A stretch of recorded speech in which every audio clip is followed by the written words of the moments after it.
What is legal that you think should be illegal? Lawmakers exempting themselves from the laws they make. Oh man, as a South African, this is a big problem here. Child beauty pageants. That shit is just plain sinister. I think Europe already banned it. The parents of these children are crazy to hypersexualize their own child like that. In the UK at least it's still alive and well. My mate's missus is pushing all 3 kids through them every weekend. I refuse to go along and show support. It's just too weird to see an 8-year-old slapped up. Drug companies advertising directly to consumers. This seems to be a very US thing, by which I mean those ads that list every possible health effect in medical science. Pretty sure in the UK it is illegal to do this, though there are some exceptions, typical over-counter stuff like Nurofen. Insulin costing $300. Colorado is trying to help with this. Colorado insulin bill will put a cap of $100 per month cap on insulin co-payments starting next year.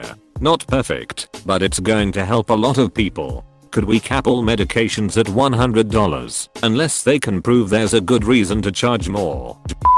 Aftermarket headlights that are so bright that you can see into next week, blinding every other driver on the road. I have good dark vision, and these things blind you. If I can see my car's shadow in front of me, where my lights are, actually where I live, they are illegal, but it isn't enforced. That in more than half of the states in the US, if a woman is raped, gets pregnant, and decides to keep the baby, the rapist then can get custody and visitation rights. And the corollary, forcing male victims of rape to pay child support to their rapist. Paparazzi being able to take photos of celebrities' kids. The kids have not signed up for anything. With that stated, to go along with that law, celebrities not being able to do magazine spreads or post photos of their children online under 16 without their consent. Paparazzi. It's legalized stalking. Private prisons. This was a bullshit idea. Justice and incarceration should not be a business. Police seizure, aka civil forfeiture. The police anywhere across the US, see edit, can literally just take your property, cash, vehicles, homes even, if they suspect it was involved with a crime. Note that all they need to do is suspect you of a crime. They don't need to charge you with a crime. They don't need a warrant. They don't need to follow any rules of due process. Your property is now just owned by the police department. On top of that, the system is notoriously flawed and weighted heavily in the benefit of the police. Unlike when criminal charges are brought against the person and the burden of proof rests on the prosecution. In cases of civil forfeiture, the burden of proof rests with the owner to prove that their property was not used in any criminal activity, a process that is usually heavily obscured in red tape and essentially guaranteed to end up gridlocked. A cynical person might say intentionally gridlocked in bureaucracy.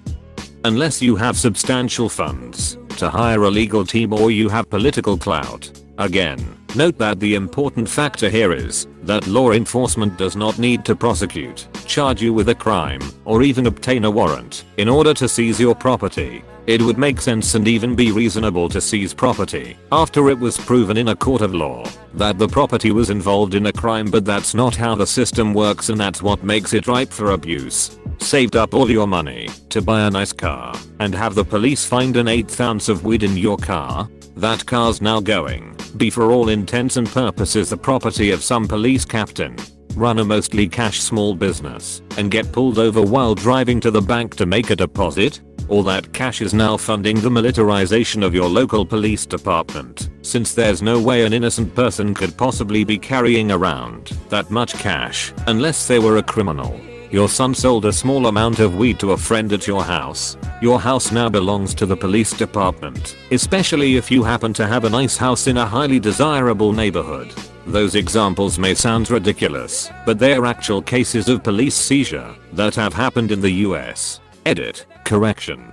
There are 4 states, court, Mount, NC, NE, that require a conviction before seizure, 1 state that has outlawed all police seizure, NM, and 3 states that require evidence beyond a reasonable doubt for seizure, CA, FL, we. This is one of the most insane civil liberty issues we have in the US in my opinion. It is outright seizing of property without due process and needs to be banned federally. releasing the picturesque details of people accused of crimes before they are convicted. Lives are ruined by police mistake as false charges. Well, Reddit did this once. We did it, Reddit. Leaving the goddamn shopping cart in a fucking parking space. Put that thing back where it came from, or so help me.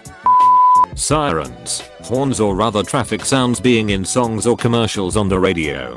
My dad was a US Marine. They played a missile sound effect on the radio once, and it got him in a car crash.